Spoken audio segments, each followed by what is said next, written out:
Guys, so we have, we showed you a video where Ego kind of hurt his paws. Can't use this. I'm going to have to go get something else.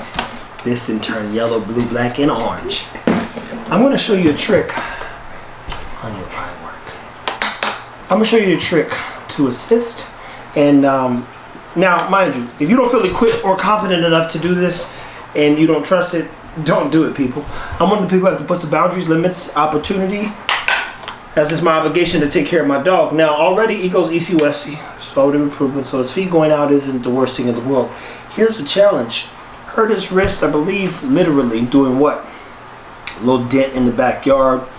Got a little concerning. So what are some things you would do if the dog can put and apply some pressure on his leg, but cannot do what? Run, walk, or really put a lot of pressure? Well, you would start strength training. What does strength training look like on a dog who has a lifted wrist or a wrist with a little bit of an issue / a little pain, a little agitation? Well, I'm going to show you a trick. So stay tuned. Take care of your dogs.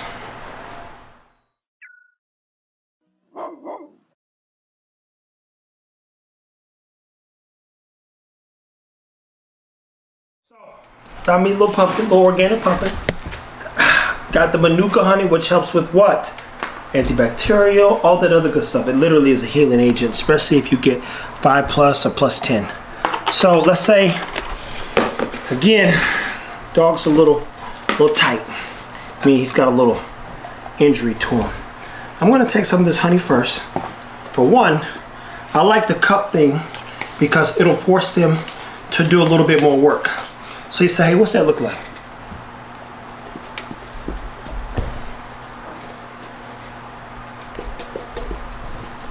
Now, he's either going to be motivated. You got to find your dog's motivation.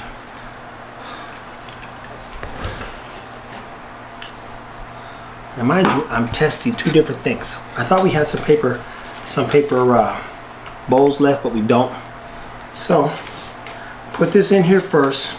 See if we can get the dog motivated to eat some food.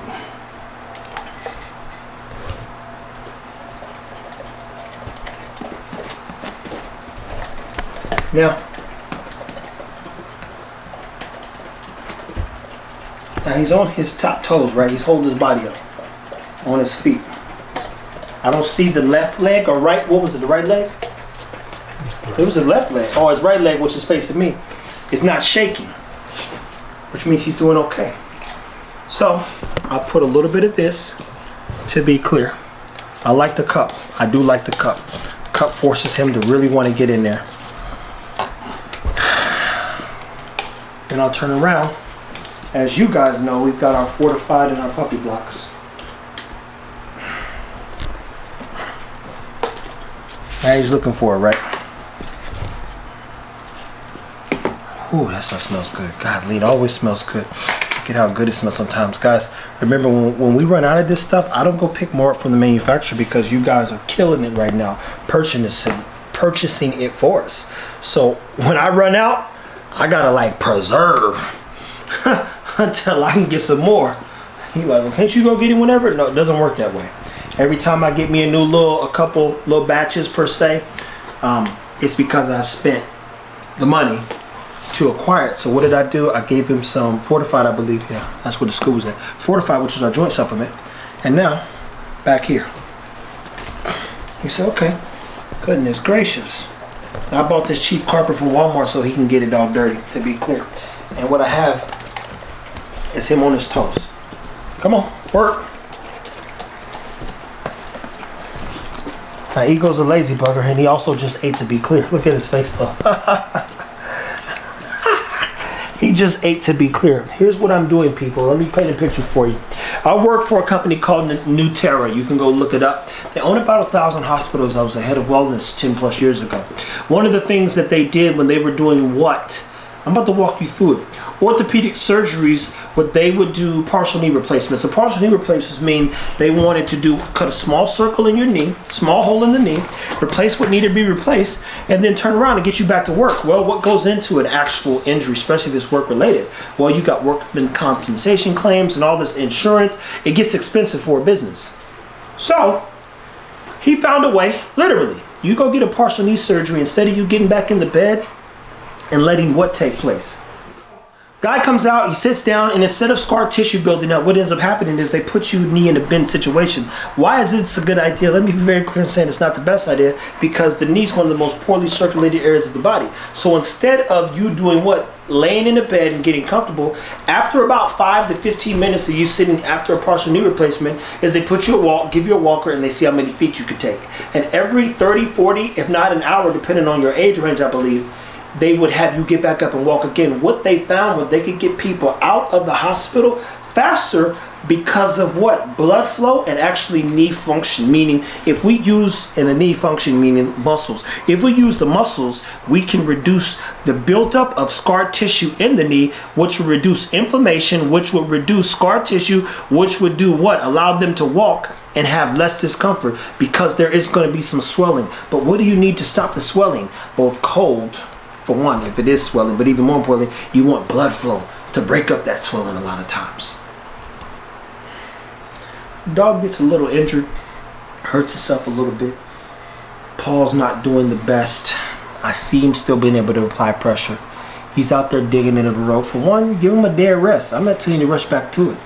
But then we have to work on the stabilizer muscles. What is the stabilizer muscles in this case? The muscles that can hold you still and understand their job in terms of keeping the joint and bones operating, because muscles move bones. Now the challenge is from here to here. In a dog's case, you look at the anatomy book, this is all white. The forearm's all white, which means there's not a lot of muscle there. A lot of ligaments, tendon, cartilage, and bone. That's what white signifies bone. Red signifies muscle, of course. And this also means it's probably not the most highly blood flowing area, if that makes sense. But I repeat, because I've studied ergonomics, because I've worked at a high level in terms of injury and injury prevention, because I understand definitely the human body, I'm testing concepts on the dog's body and saying, okay, how do we get him back to enjoying his life and making sure he doesn't feel limited in his motion, especially with the lack of conditioning that's being done. Well, we simply start saying, how many different ways can we test to see how bad the problem is? Remember, we're treating symptoms, and the symptom isn't it was broken. The symptom is it's a little inflamed, there's some discomfort. He's not doing what we'd like him to do, but he's doing all right. Did you cut that air conditioner back on? He did.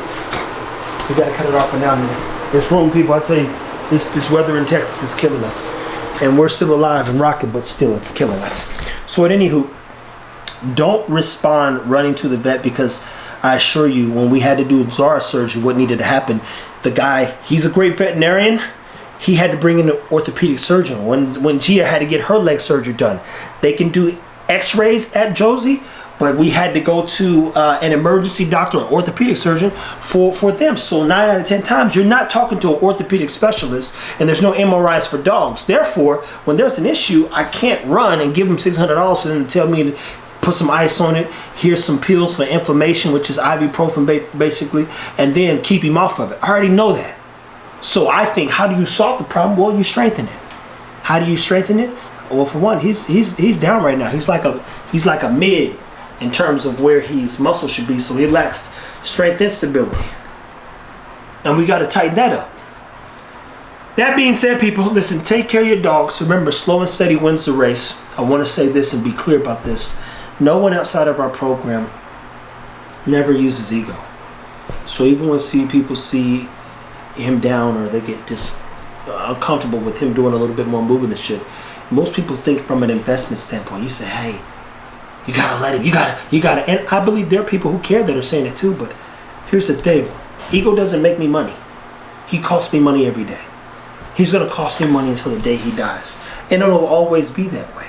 He is a dog that you couldn't give me $300,000 or $3 million for, because he's with me till the day he dies.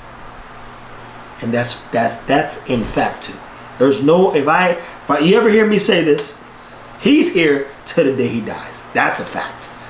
On everything I love, as they would say, and I don't love much. Matter of fact, everything I love is dead. So all them dead folks that are gone that I loved, on them. But And so I would never put him in harm's way, but I'm not afraid to push my dog's limits because this dog, again, he doesn't make or break me. He's an opportunity for me to be better. Learn as much as I can. Teach you guys and share with you as much as possible so that we can all improve our dog's quality of life. People, stay tuned. Take care of your dogs. Thank you for watching. Don't overthink it. Ego's not a timid dog. He's not a dog that's easily broken. He's not a dog who's going to give up. He's just like me, motivated.